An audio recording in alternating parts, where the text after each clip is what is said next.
전해드린 대로 국민의힘 한동훈 비대위원장 내년 총선을 106일 앞둔 어제 공식 취임했습니다. 수락연설에서 민주당과 이재명 대표를 향해서 이 날을 세우는 모습이었죠.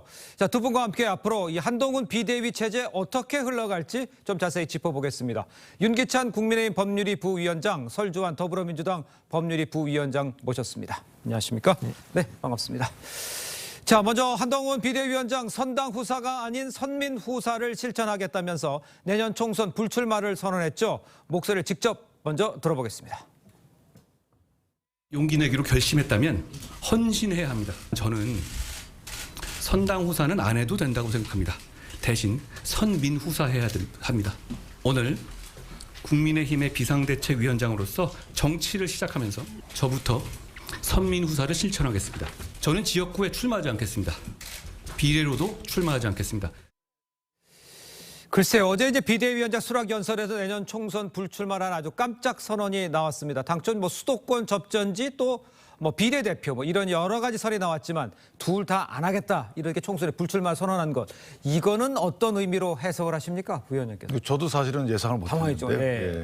왜냐하면 보통 총선 출마하는 것이 본인의 어떤 뭐 이익과 직결되기도 하지만 결국은 본인의 선거기 때문에 더 열심히 한다 이런 취지의 그 의미도 있는 거거든요. 그렇죠. 그러니까 불출마한다는 것은 일단 당을 개혁하고 혁신하겠다. 본인의 기득권을 내려놓고 당을 혁신하겠다라는 혁신의 대상이 당이 됐다는 거고요. 그다음에 이제 전선이 상대방일 수도 있지만 당내의 혁신 문제도 전선으로 끌어올렸다는 것이고 또 하나는 총력전이라는 겁니다. 그러니까 본인이 대선 주자 선호도 1위잖아요. 그렇죠. 그러니까 당의 당권을 갖고 당의 기득권을 갖고 있으면 다른 대선 후보 주자들이 나서지 않거나 소극적일 수가 있습니다. 그러니까 공평하게 하겠다. 그러니까 모든 대선 주자들의 모든 힘을 모으겠다. 이 총력전을 선언하는 의미에서 저는 여러 가지 의미를 갖고 있는 그런 뭐 포석이다 이렇게 생각합니다. 근데 험지로 나가는 것도 결론적으로 당을 위해서, 다소 이기면 당을 위하는 건데 굳이 불출마 선언하는 것은 어떻게 해석을 할 수가 있습니까? 근데 험지 출마가 사실은 이제 예전에 종로가 험지가 아니었지만 황교안 전 대표의 경우에는 종로에서 만약 당대표가 밀리게 되면요. 그게 전체적인 전국에 영향을 줘요. 그러니까 예전에 사례에 비춰볼 때 험지로 가는 것은 일단 맞지 않고요. 그다음에 본인이 이제 좋은 지역 가거나 비례 가는 것도 아까 제가 말씀드린 그런 여러 가지 당내 대선 주자들의 뭐 견제 이런 것도 있을 수 있는 거 아니겠습니까? 그렇겠죠. 그러니까 여러 사람인 대선 주자 중에 1인에게 어떤 힘이 몰리게 되면 총력이 안 되기 때문에 그런 포석도 본인 의사결정에 영향을 미친 게 아닌가라고 저는 생각합니다. 알겠습니다. 자, 민주당을 향해서는요, 개딸 전체주의와 이 결탁을 해서 나라를 망치고 있다면서 아주 강하게 비판을 했어요. 운동권 특권 정치 청산을 강조를 했죠. 어제 수락연설 중에서 어느 부분이 가장 민주당에서 이렇게 탁 가시처럼 왔습니까? 가시처럼 들린 건 하나도 없었습니다. 없었습니까? 어제 상당히 긴장하면서 이렇게 조금 기다렸거든요. 연설을. 근데 듣고 나서는 그 긴장감이 풀릴 정도로 오히려 굉장히 저는 좀 심하게 말씀드리면 제가 수준 이하의 연설문이었다 저는 생각을 하고요. 지금 한동훈 비대위원장은 본인이 왜 비대위원장으로 왔는지에 대해서 일단 좀 설명이라든지 그 원인 분석이 좀 됐어야 되는데 전혀 잘못됐다. 그러니까 강서구청장 보궐선거에서 국민의힘이 그렇게 패배를 17% 차이 이상으로 패배를 한 것이 민주당하고 못 싸워서 지금 이렇게 패배를 한 것입니까? 그럼 지금의 어떤 국민의힘의 비이상적인 상황이란 것이 민주당과 더 잘 싸우지 못해서 그런 것입니까? 저는 그건 아니라고 보거든요. 오히려 내부의 문제, 용산의 어떤 대통령의 통치라든지 통치 방식, 통치 스타일 이러한 것들이 잘못되었다라는 국민들의 준엄한 심판이 있었기 때문에 저는 지금의 비상적 상황이 왔음에도 불구하고 오히려 어제 연설에서는 어떻게 국민의힘이 어떻게 바뀌겠다. 그다음에 본인이 대통령과의 관계에 있어서 어떤 청사진을 보여준 것이 아니라 오히려 민주당과 더 열심히 싸우겠다. 오히려 그 한동훈 장관이 국회에서 했던 그 맥락을 그대로 이어가고 있어서 정말 아직까지 이 한동훈 비대위원장은 지금 국민의힘의 비상적인 상황이 왜 초래가 됐는지에 대해서 애써 외면하고 있구나라는 생각이 좀 들었습니다. 어떻게 생각하세요? 근데 사실은 이제 우리가 간과하는 것이 정치권에서 보면 항상 상대평가다 보니까 한쪽이 상대방이 문제가 있다고 주장하게 되면 그럼 문제 있다고 주장하는 그 상대방은 당연히 옳은 건가? 이런 이제 문제의식을 갖는 거예요, 한동훈 장관이. 전 장관이. 그래서 국내 힘에 대해서도 비판적 견해를 밝히는 거죠. 분명히 민주당은 국민을 위한 입법이나 국민을 위한 의정 활동을 하지 않았다라는 것에 대해서는 네. 상당한 국민이 공감하거든요. 그런데 그것을 견제하지 못한 국민의힘에도 문제가 있다. 이렇게 자인하고 있잖아요. 그러니까 국회 심판이 맞는 선거다라는 취지의 주장을 하는 겁니다. 그 국회 내에는 여당도 있고 야당도 있어요. 그렇죠. 그러니까 이게 어떤 파장을 몰고 올지 모르겠지만 어쨌든 국회는 분명히 문제가 있다. 입법을 보더라도 우리가 늘 언론에서 본 것은 보면 누구를 위한 방탄, 심지어는 현재 재판받고 있는 특정 당대표와 관련된 공직선거법 개정안도 나와요. 예. 소급 적용되는. 이런 나라가 세상에 어디 있냐라는 문제의식을 갖고 있는 거고 예. 그런 그 일방적인 국회 운영을 막지 못한 여당도 분명한 책임이 있다라고 하는 거기 때문에 예. 저는 국민적 시각에서 볼 때 분명히 국회 심판 여론은 자극한 거다. 저는 이렇게 생각합니다. 알겠습니다. 설주환 부위원장께서는 일단 기대 이하라는 평가를 내주셨고요. 또 윤계찬 부위원장께서는 글쎄 이제 모든 것이 이제 국회에 대한 그 지적 이런 것도 있다라는 표현을 해주셨습니다. 그런데 이제 당면 과제 앞으로 한동훈 비대위가 풀어야 할 현안 만만치가 않습니다. 당장 민주당은요 내일 본회의에서 김건희 특검법을 강행 처리할 예정입니다. 관련해서 한 위원장 또 야당의 입장 함께 들어보겠습니다. 특검은 총선용 와법이라는 입장은 저는 충분히 갖고 있는 상황입니다. 어떻게 대응할 것인지에 대해서는 제가 충분히 보고받고 같이 논의하겠습니다. 김건희 여사를 지키기 위한 호위무사일 뿐입니다. 어떻게 취임 첫 일성으로 반성 한마디 없이 제1야당 대표에 대해 모독과 독설부터 뱉습니까? 이게 5천만 국민의 언어입니까?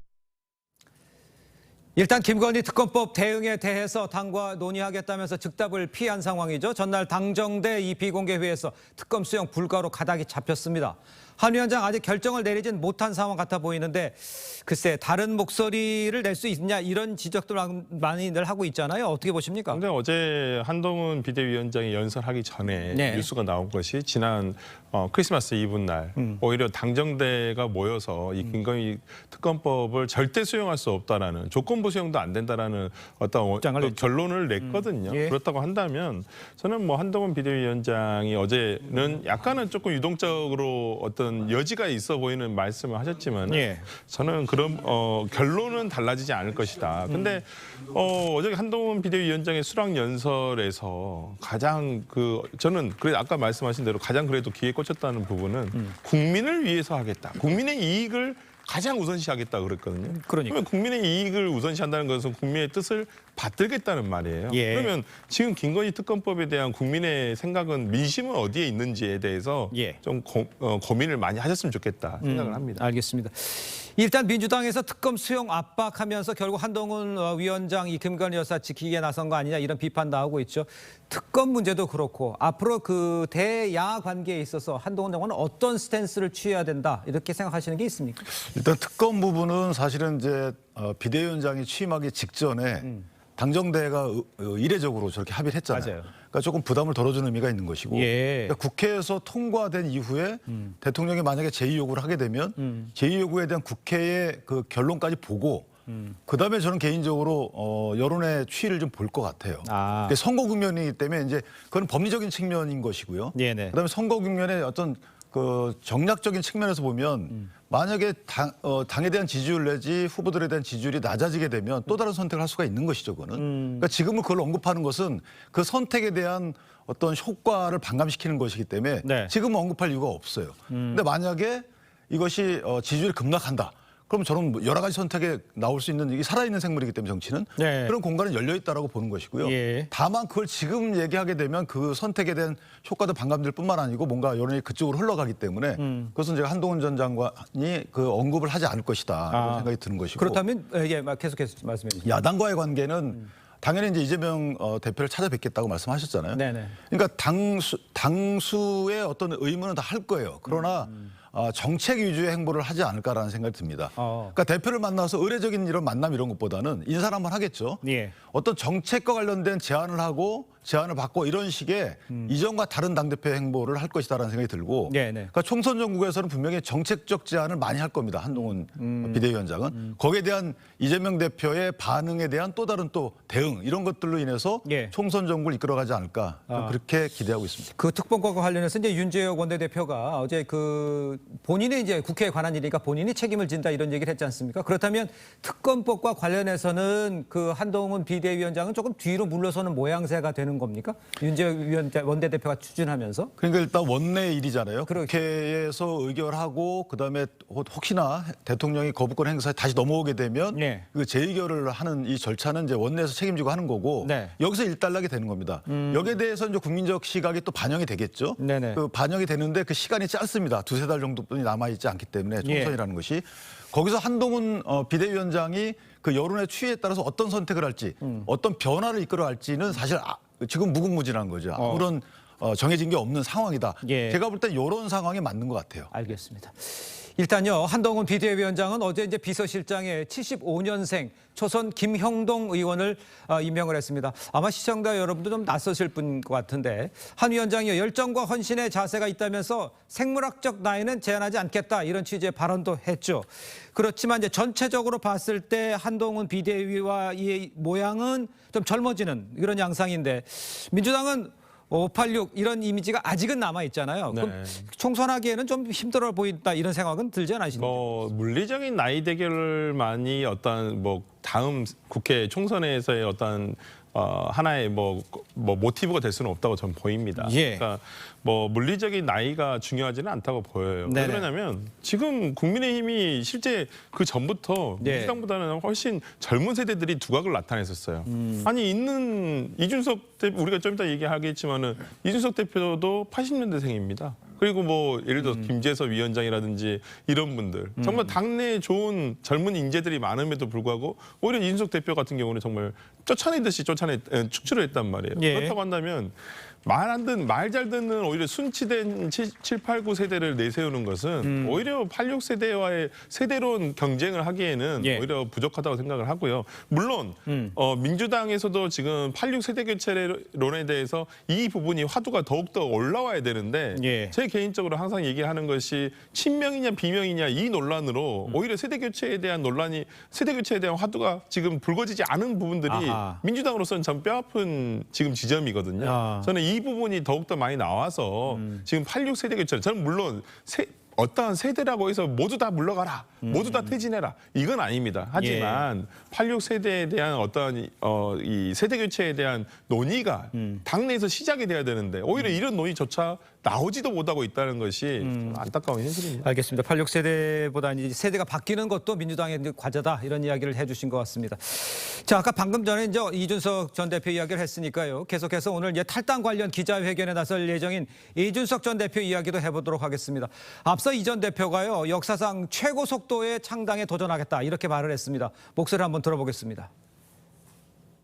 한번 우리가 뭔가 기록을 세우기 위해 도전해보자. 선관위 역사상 최고 속도 창당을 한번 도전해보자. 그러니까 27일 날 탈당을 하게 되면은 27일 날 바로 창준이를 등록하고 그다음에 온라인 당원 가입을 바로 툴을 가동해가지고 기술적으로는 창당을 하려고 그러면은 한 5일 정도만 할 수 있거든요.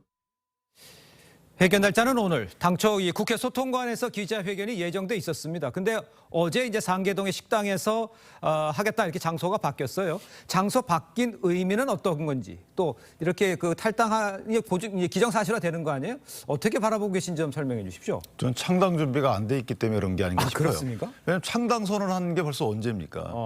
그러니까 지금 최고 속도의 창당이라고 하는데 이미 늦었어요.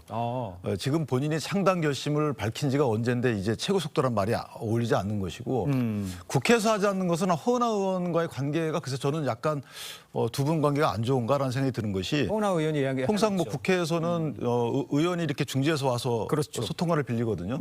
그러면 허은하 의원이 그거를 거부한 것인지 이건 제 개인적인 생각입니다. 그런 생각이 하나 들고 또 하나 상징성은 이제 노원에서 아까 들어오기 전에 제가 말씀 나눴는데 거기서 이제 작별 인사를 하시는 건지 모르겠지만 노원을 떠난다는 것에 대한 본인의 명분에 대한 집착이 좀 있을 거예요. 그래서 그걸 희석시키기 위한 하나의 퍼포먼스가 아닌가라는 생각이 들고 예. 본인이 이제 어떤 행보를 할지 모르겠지만 어쨌든 한동훈 비대위원장이 당내에 남아있지 않겠다라는 말을 했기 때문에 이준석 전 대표는 당에 돌아올 공간은 일단 마련된 거거든요. 그러니까 지금 잔류는 못할 겁니다. 그러나 나갔다가 들어올 정도의 행보, 멀리 떠나지 않는 행보를 분명히 할 것이다. 그러기 위해서 한동훈 전 장관이 올해 당에 남아있지 않겠다라고 하는 것이 이준석 전 대표를 멀리 떠나지 않는 위성으로 만들어 놓은 돌게 만드는 이런 정도의 또 효과를 낸 것이 아닌가, 낼 것이 아닌가 좀 그렇게. 그렇다면 지금 말씀하신 걸 요 정리를 해보면 일단은 탈당을 해서 밖에서 움직이고는 있지만 언제든지 그 들어와서 일을 할 수 있는 또는 연대할 수 있는 이런 그 공간은 좀 열려 있다 이렇게 보시는 건가요? 그렇죠. 저는 이제 본인이 원래 수권 정당이라는 것은 들어오지 않겠다는 거잖아요. 네네. 그러니까 수권 정당은 하지 않겠다는 겁니다. 예. 그래 왔고 또 하나 비례연합에 본인은 행보를 같이 하지 않겠다라는 게 깔려 있을 것 같아요. 예. 그래야지만 다시 이제 국민의힘에 들어올 수 있는 어떤 그 공간이 열리는 거거든요. 그래서 본인은 탈당해서 신당을 창당하든 무소속 출마하든 어쨌든 주변에 머무는 정도의 행보를 통해서 국내심에 언제든지 들어올 기회를 엿볼 것이다. 이렇게 생각합니다. 알겠습니다. 설 부위원장께서 보시는 이준석 신당에 대해서 어떻게 평가를 하십니까? 예, 허은하 의원은 인사청문회 때문에 아마 동석하지 못해가지고 아마 취소를 한 걸로 알고 있습니다. 제가 알고 있고요. 예. 왜냐하면 소통관에서는 현역 의원이 이렇게 빌려주면 대여를 해주면 같이 있어야 되거든요. 근데 아마 인사청문회가 있어가지고 아마 같이 그걸 취소한 걸로 알고 있고요. 네네.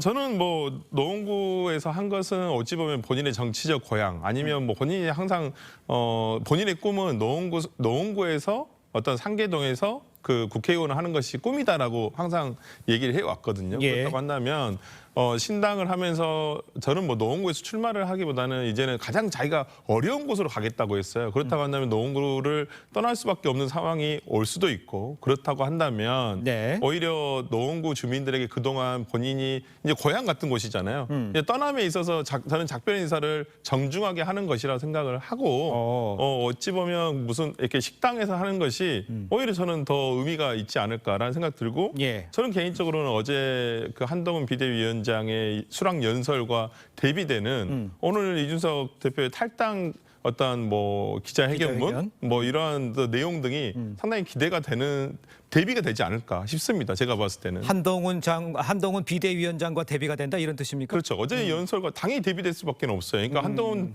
비대위원장의 수락 연설과 오늘 그 이준석 대표의 탈당 기자회견문은 네. 그 내용을 국민들이 아마 비교해 볼 겁니다. 네.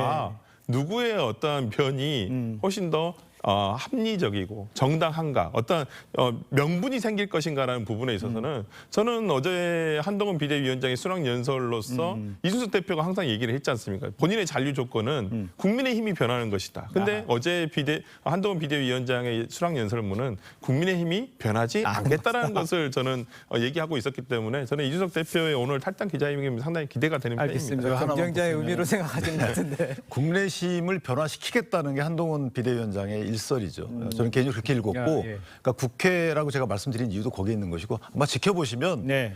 조직 개편보다 상당한 그 혁신이 아마 몰아칠 것이다라고 저는 개인적으로 얘기합니다. 네.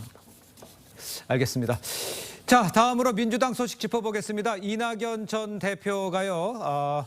대표가 이제 총리에 제시한 이 신당 창당 데드라인이 임박한 상황에서 당내에서는요, 이낙연, 정세균, 김부겸 3명의 총리를 공동선대위원장으로 앞세우는 이런 중재안이 지금 거론이 되고 있다고 합니다. 이에 대한 이낙연 전 대표 입장을 한번 들어보겠습니다.